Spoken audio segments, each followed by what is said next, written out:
kita lanjut dulu ke Kang Kiki boleh ya Kang? Kang Kiki mungkin boleh disampaikan ini Cokodot juga salah satu hal yang sangat unik gitu ya, yang orang-orang juga wow gitu pas pertama kali terjun ada di beberapa pasar gitu. Mangga silahkan Kang Kiki sambil menyapa jamaah di siang hari ini.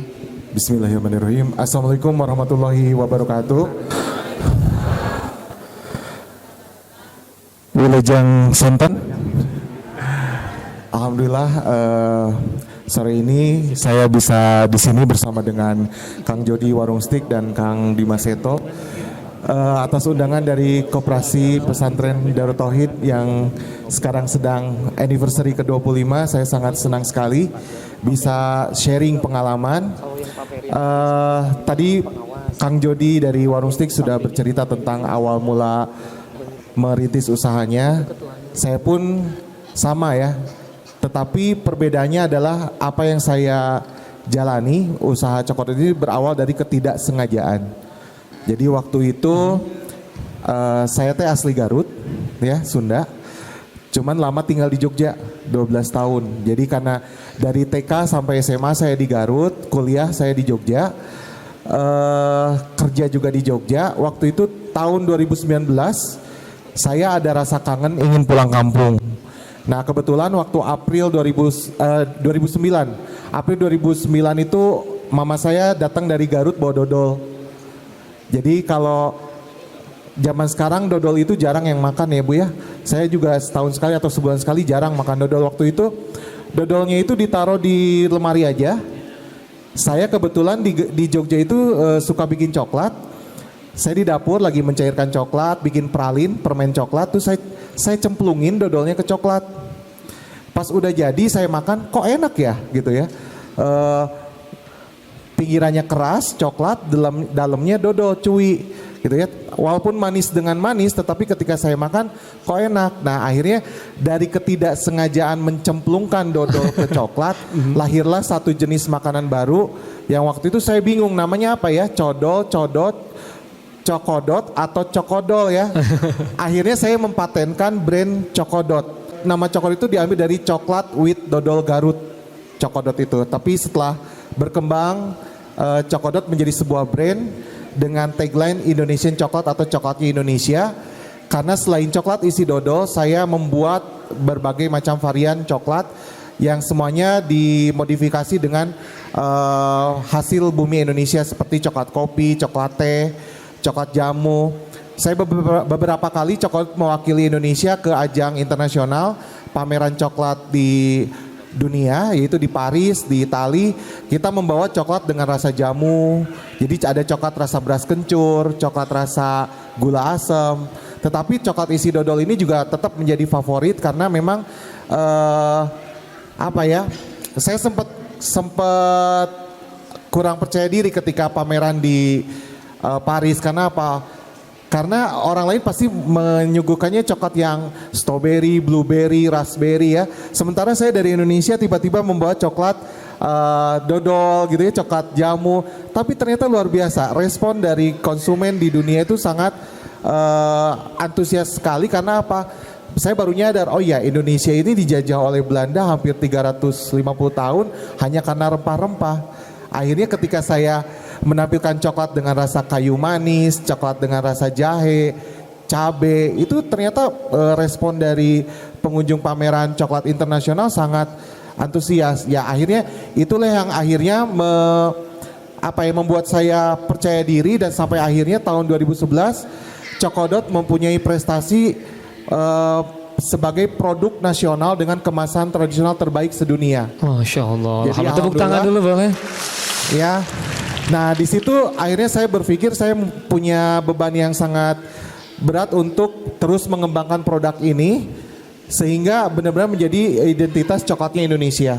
Hai, nah akhirnya alhamdulillah dari Garut sendiri karena berbagai macam ujian juga yang saya terima itu yang membuat saya juga istilahnya memutuskan untuk istiqomah ya, usaha yang benar-benar menjalankan. Karena saya berpikir awalnya usaha ini kan main-main, karena saya suka main coklat, saya akhirnya ikut usaha coklat, tapi ternyata ini harus serius ini kayaknya gitu ya.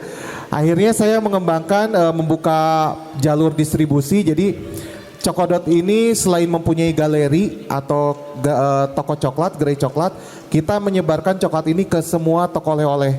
Mengingat saya juga usaha Cokodot ini juga modal awalnya dulu 17 juta, ya uang minjem dari orang tua.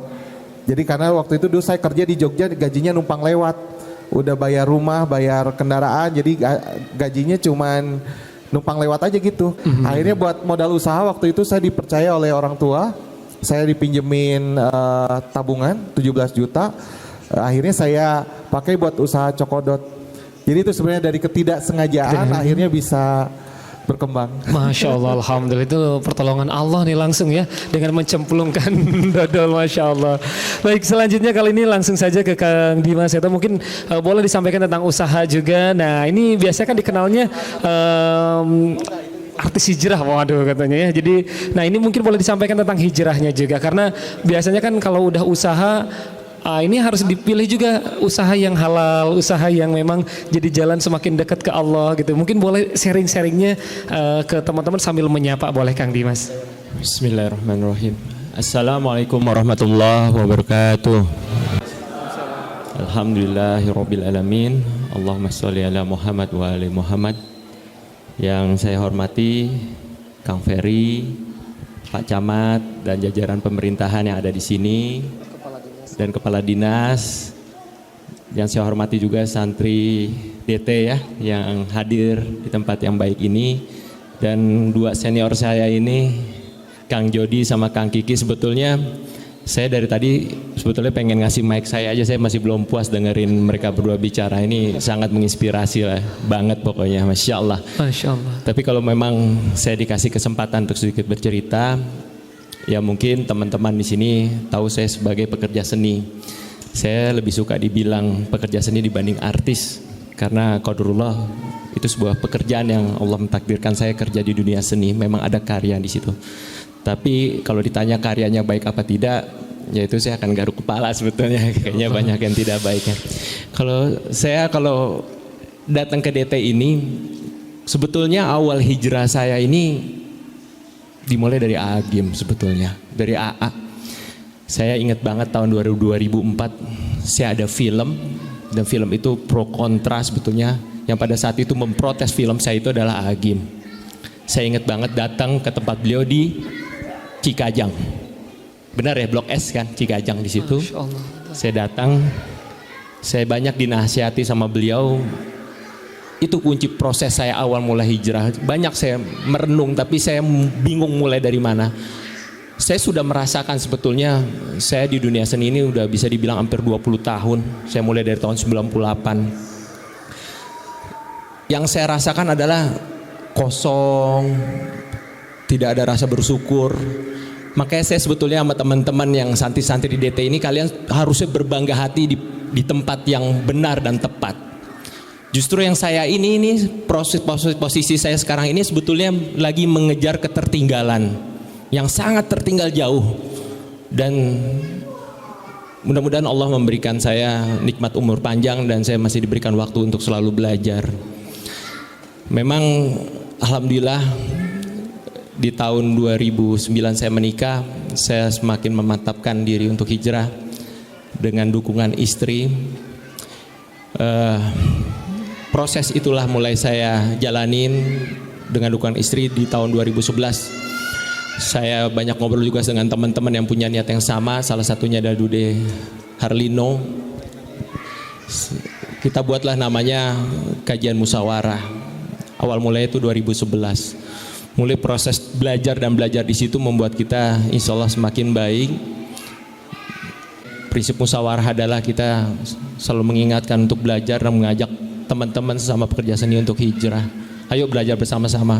Kita sadar banget dengan keminiman ilmu kita, makanya kita punya prinsip kita tidak boleh jauh dari guru-guru kita, dengan harapan kita selalu bisa dapat bimbingan. Nah, bicara untuk masalah usaha, sebetulnya di tahun 2008-2009 alhamdulillah saya sudah dikasih rejeki. Tapi ya mungkin rejeki itu didapat dengan tidak cara yang baik ya, mungkin sisi keberkahannya kurang. Jadi pada saat itu di saat usaha saya terjebak yang namanya riba. Kalau bicara dunia seni Bu, bisa dibilang easy money banget lah, gampang untuk cari duit, stripping. Tapi ya pada akhirnya ya karena kita tidak punya ilmu, pengen punya beli apapun. Sebetulnya belinya itu dengan riba. Beli ini, beli itu, tapi semua kredit karena kita hitungannya dengan akal kan. Oh kita dapat sebulan sekian, kita bisa nyicil ini, nyicil itu, nyicil itu. Pada akhirnya ya hidup habis terbebani gimana setiap bulan harus membayar cicilan. Dan di saat saya 2007 saya udah proses, pada saat itu saya ketemu Agim, saya tersentuh banget, ada kata-kata beliau yang menurut saya itu saya kena banget. Saya 2007 alhamdulillah saya pada saat itu dijadiin brand ambassador sebuah produk muslim. Nah pada saat itu saya bilang, boleh nggak saya nggak punya modal, saya usaha gimana orang buat bayar cicilan tiap bulan ya. Saya bilang boleh nggak saya jualan bayar barang kamu, tapi saya sistemnya consignment, saya nggak punya modal gitu, saya nggak mau jadi ABA aja, brand ambassador aja. Oh boleh, emang artis mau dagang?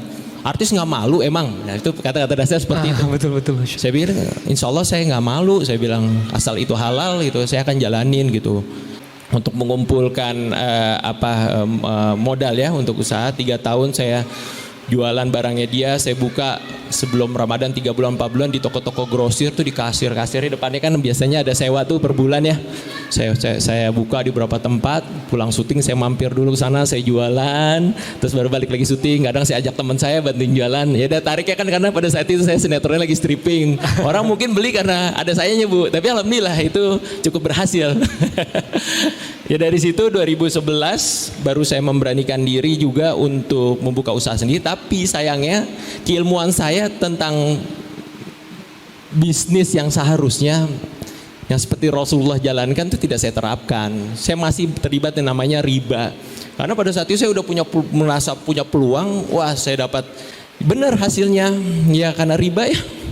Untung laku-laku, tapi saya juga nggak tahu duitnya kemana gitu. Nggak jelas, ada aja masalah di internal, ada masalah musibah, adalah ibaratnya untuk kok duit nggak ada gitu. Saya bingung. Alhamdulillah saya ditegur sama Allah dengan hal seperti itu, dan sama kematian Bu. Saya kematian juga deket banget. Saya punya sahabat sebelum nikah 4 orang. Itu meninggal semua di usia muda. Malah yang 2 orang itu meninggalnya selisih cuma 3 bulan. Sebelum meninggal beliau bilang, habis ini gua apa lo nih, dia bilang gitu kan. Dia bilang paling gua duluan, lo kan suka olahraga bos gitu kayak gitu kan. Tapi benar saya lagi promo film di Malaysia, 3 bulan kemudian qadarullah dia meninggal. Itu juga proses-proses banyak Allah kasih teguran saya. Nah 3 tahun yang terakhir ini, 3-4 tahun saya memutuskan untuk berhenti syuting. Saya memperdalam ilmu, saya belajar. Terus saya membangun bisnis lagi, benar-benar tidak dengan riba, benar-benar dengan uang yang memang tersisa di kantong saya. 3 tahun dengan modal yang seadanya, saya merasakan yang namanya keberkahan Kang.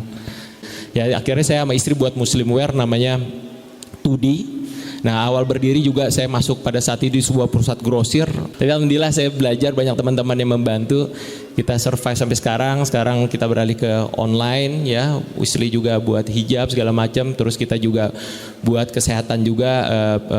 Sekarang zamannya bisnis itu kan bersinergi ya. Betul. Saya buat namanya YouFit Lemon, minuman kesehatan pure lemon, sama YouFit Slim dan madu juga. Di situ saya bersinergi juga dengan teman saya.